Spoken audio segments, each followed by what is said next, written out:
Hello everybody and welcome to the Showcast, a series of candid conversations from film festivals and film markets everywhere, brought to you by The Film Verdict and hosted by yours truly, Matt Micucci.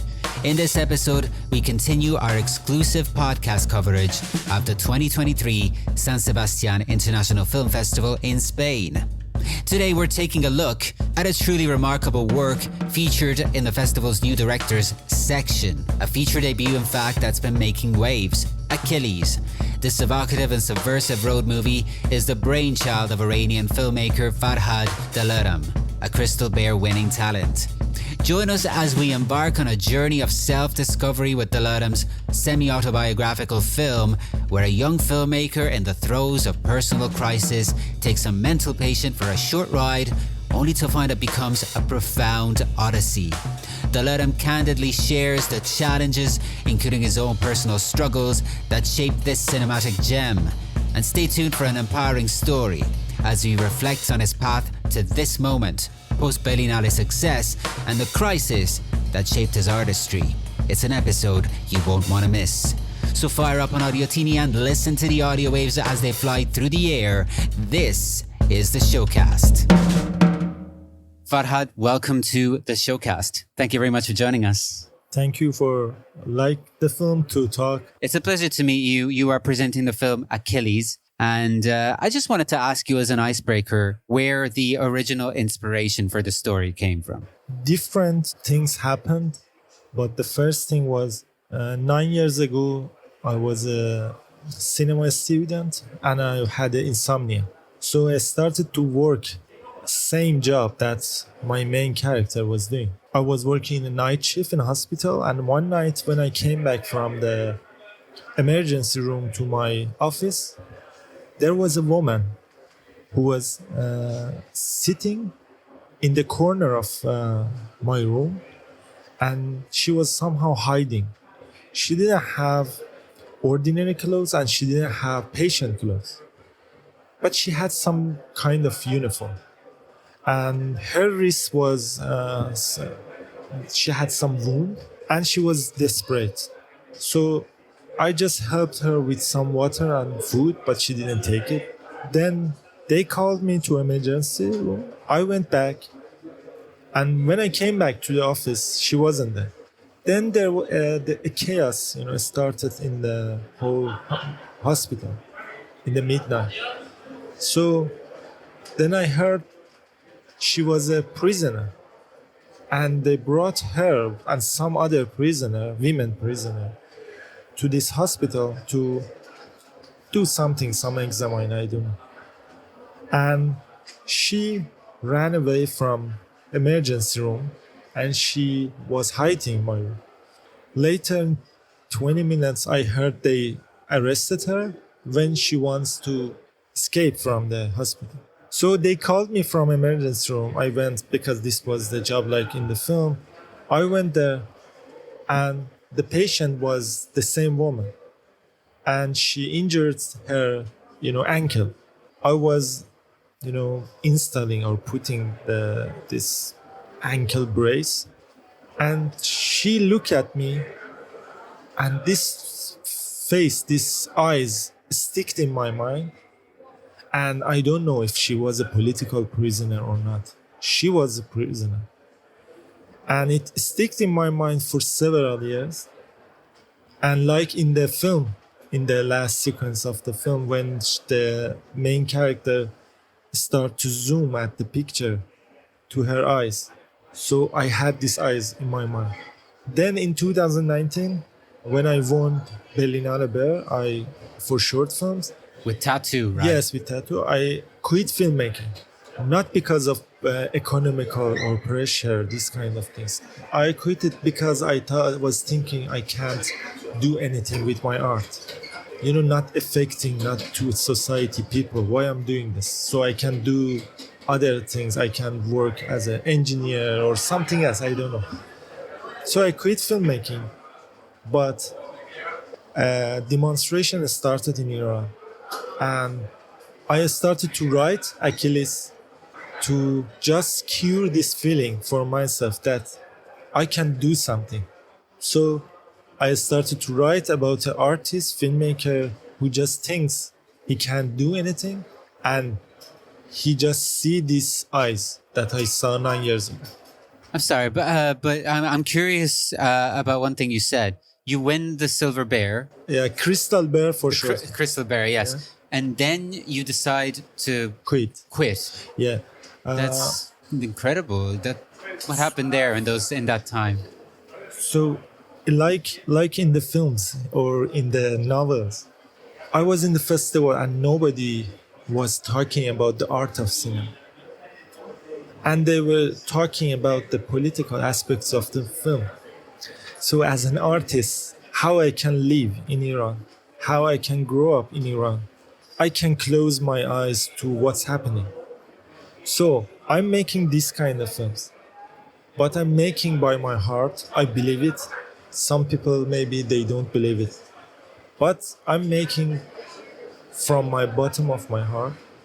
And but that feeling in the whole festival, the feeling that so nobody in my own country is going to watch it, it doesn't affect anything because every day I was seeing people that mothers and fathers they were losing their kids. So I'm not writing anything about that. I'm not making about it. So why I'm making films? And this whole, it's very complicated feeling. But it's similar to what the character in Achilles goes through, right? So you live that. You live that crisis. Yeah. Yes. So because of that, I said I'm making films from my heart. I'm not calculating something. So now, this is a big industry, and I hate these aspects of cinema, but I should live with it. But I'm not calculating that. So I should make these kind of films because the industry wants. So I made it to cure myself. I had same complicated feeling. I was seeing just darkness. But when I started to write the film, day by day when I was writing, so I said, I can do something. Maybe it's not big, maybe it's very tiny, but like in the film, there is third option. So that was my third option, writing Achilles and making it with a lot of difficulties. And what were those difficulties?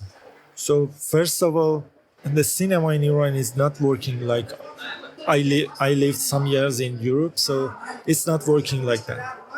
So we don't have different funds. So filmmaking always needs money. It's not like, for example, a musician just gets his instrument to do something or some other arts. So we need money, but we don't have fund. We just have governmental fund. So they don't like my screenplay. So how I can fund it? This is the first problem. So another problem is, so I wanted to do like many countries co-production, but we are under sanction. Which producer is going to, accept these challenges? Even, sending money to Iran, even if you write the masterpiece. So this is another thing. So I started to make a film. Everybody was saying, so it's a very good script, but I didn't have the money. So I got the budget. This is the first difficulty. Got the budget from my own money, my brother's money, who always supported me. He's not in cinema, but he supported me. And one of my friends. And an Iranian producer who, for some years, he wasn't working. But he liked the script and he became the part of film and we start the film. This is the one thing. Other difficulties. So whatever I'm write, I told you I can't close my eyes. So I'm going to have some problem with officials. Actually, I don't have problem. They have problem. Not just with me, with many people. So this is another topic and it's a long story.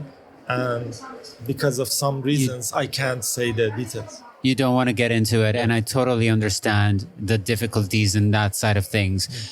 You talked about a producer who helped you, but all of the other money came from your family, your friends, and you.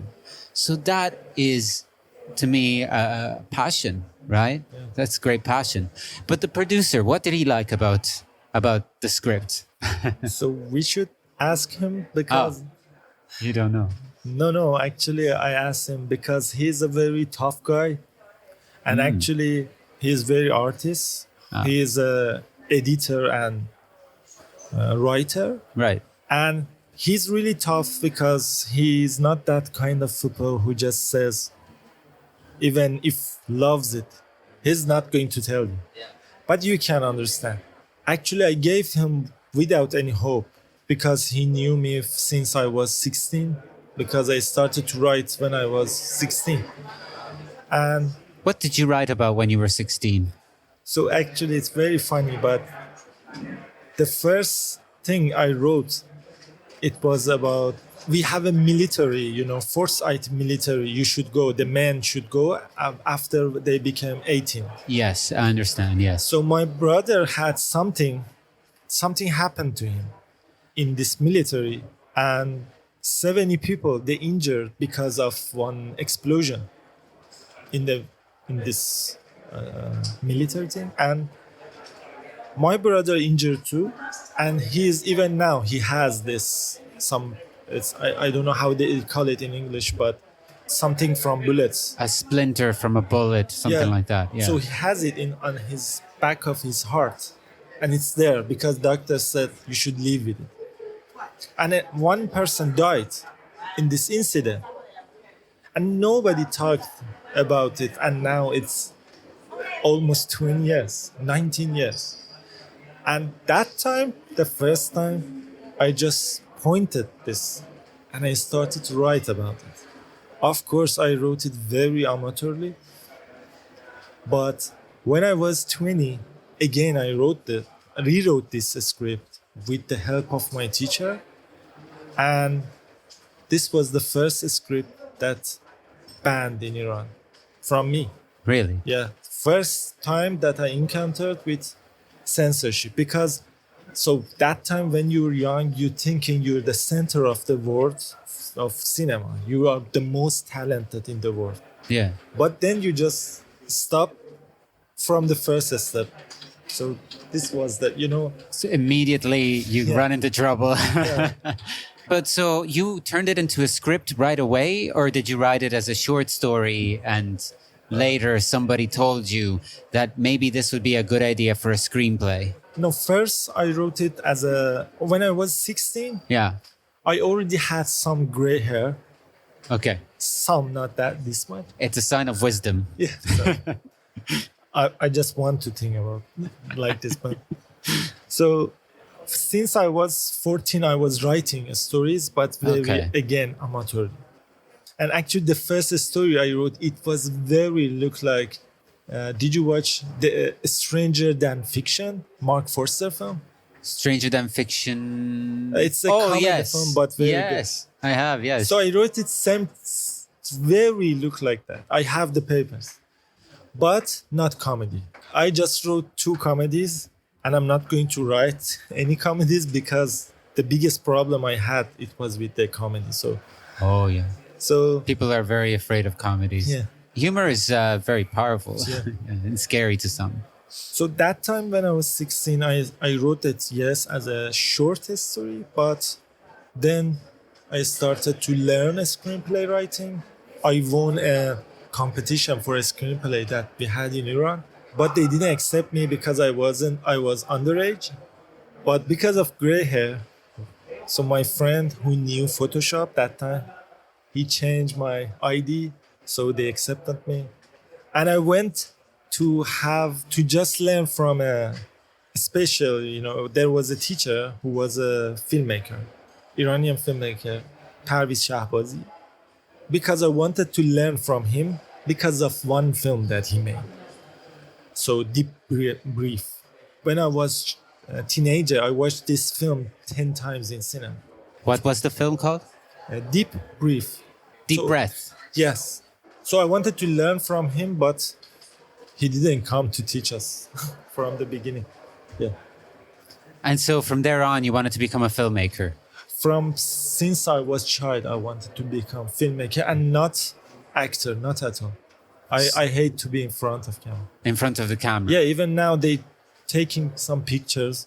But then you have to find the right actors because, of course, you make the movie and you need to have the right cast. Yeah. So let's talk about the cast of Achilles.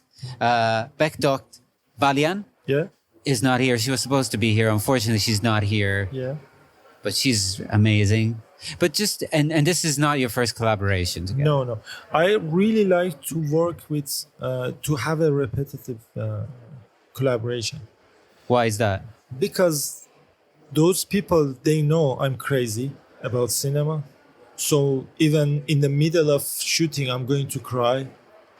Because the scene is not, very emotional scene. No. Because of the perfection. I just see, everything is working like what I had it in my mind. And in independent film, it's super difficult because of everything.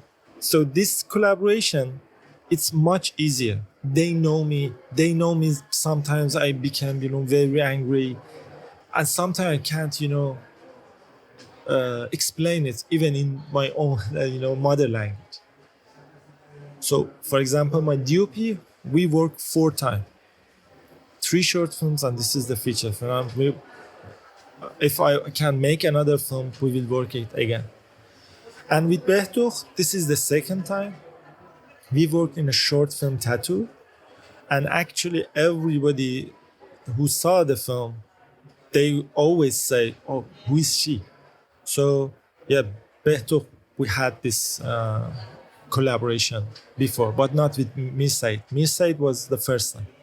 Who plays the male protagonist in the film. And really, from the story you said, your alter ego in a way.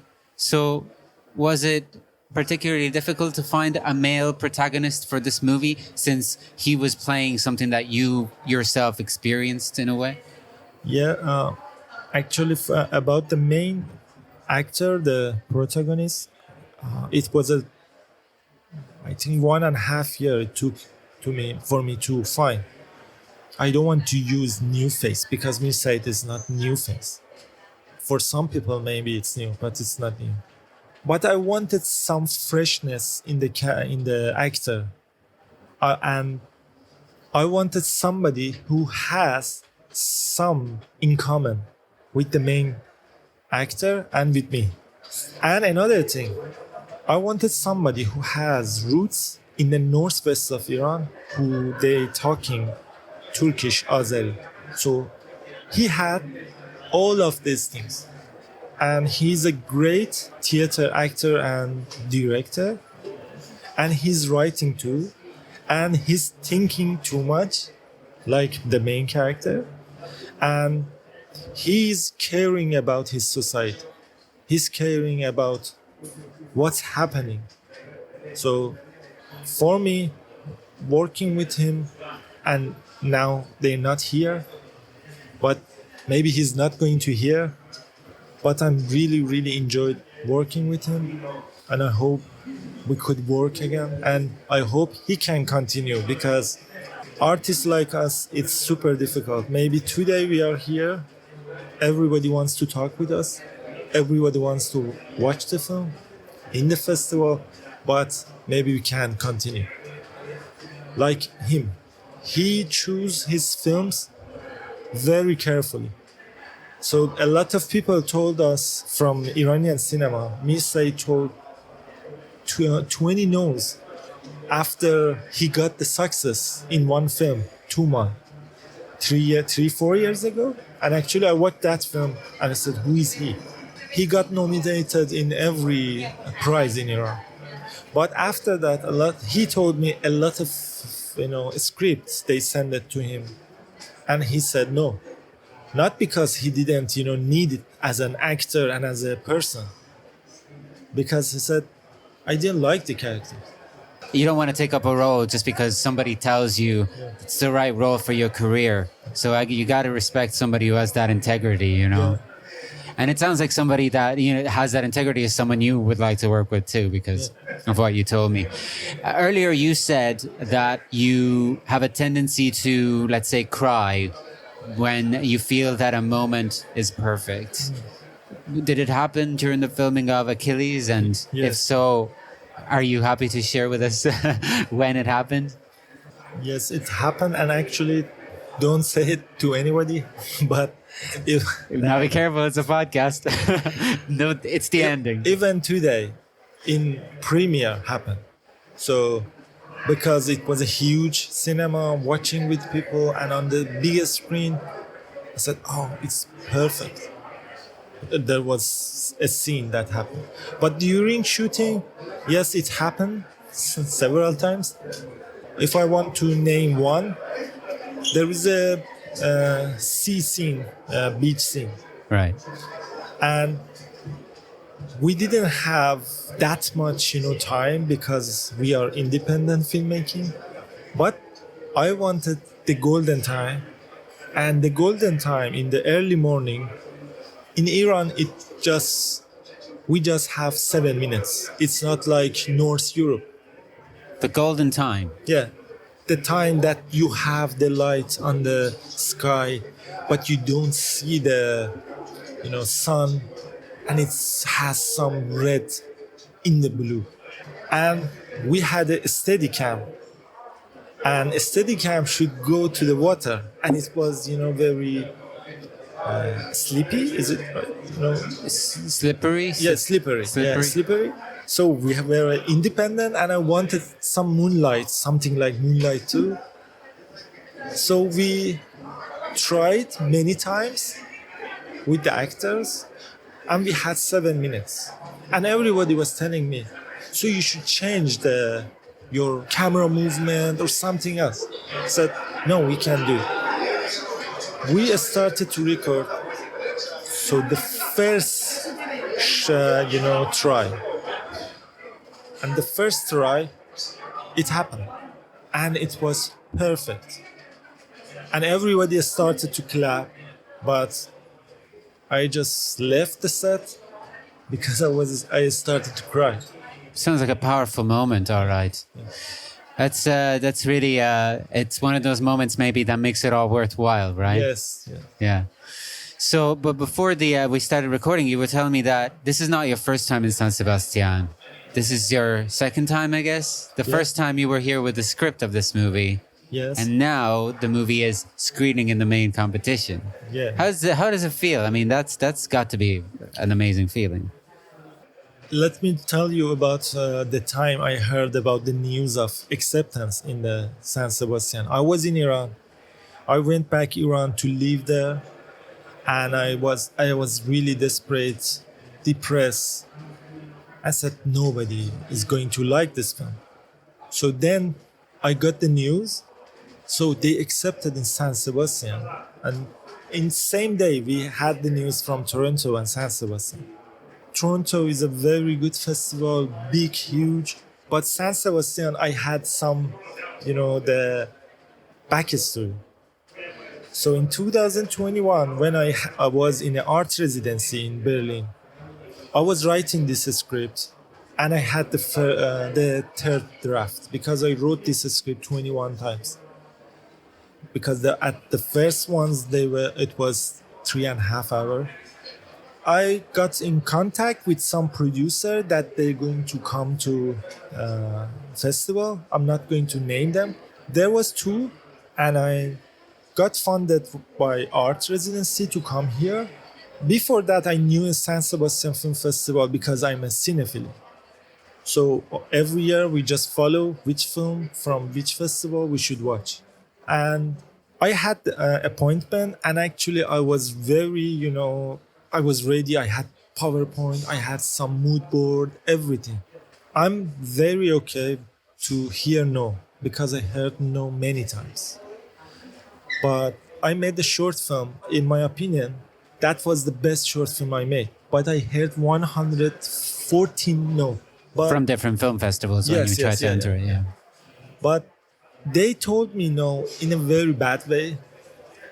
I think they were thinking I shouldn't approach to them. I should pitch in another way. Yeah, maybe I'm not good at this kind of thing. And I was really disappointed of whole industry. Not because the script was perfect. So it wasn't perfect. Even now it's not perfect. but from how it works. Because sometimes some people, they are more talented, but they can't, jump or dive into of these kind of, things.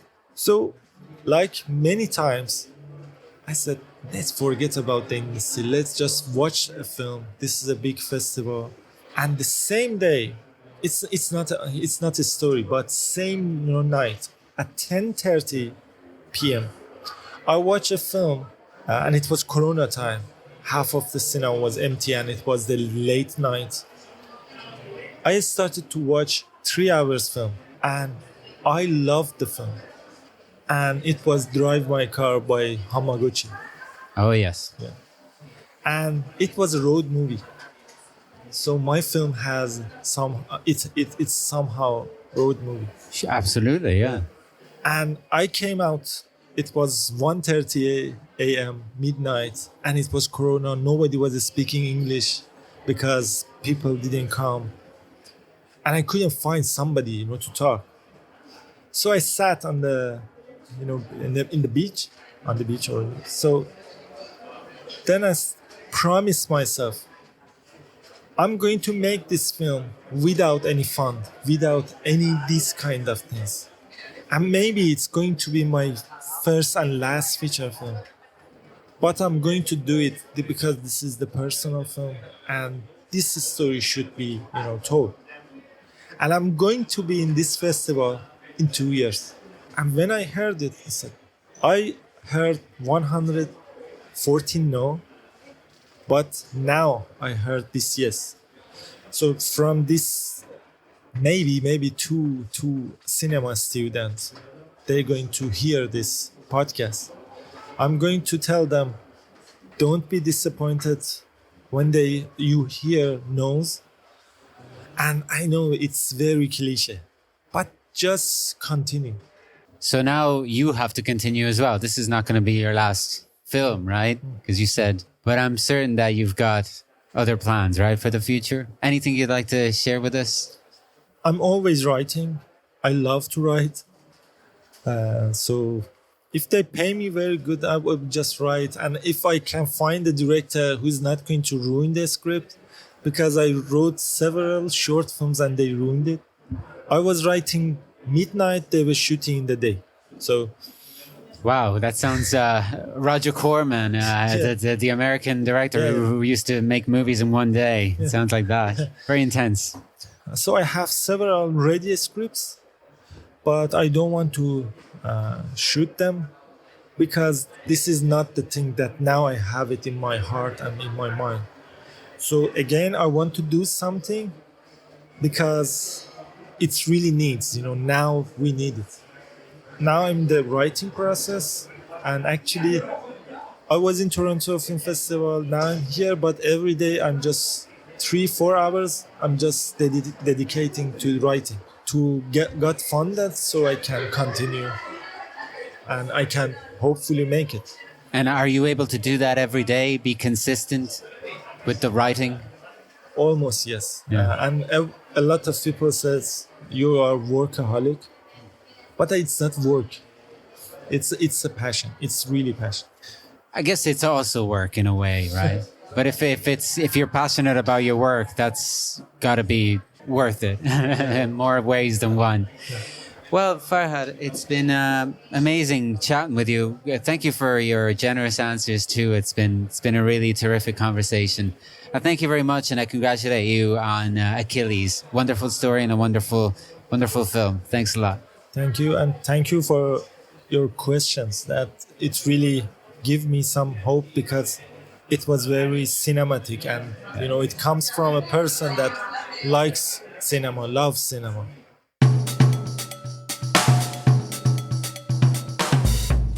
I hope you enjoyed my conversation with Farhad Delaram. Stay tuned for more conversations from the 2023 San Sebastián International Film Festival in Spain with guests from all walks of life and all four corners of the globe. And while you're at it, why not check out some of our previous podcasts as well? Till the next time, from the Film Verdict, this is Matt Micucci signing off. See you soon.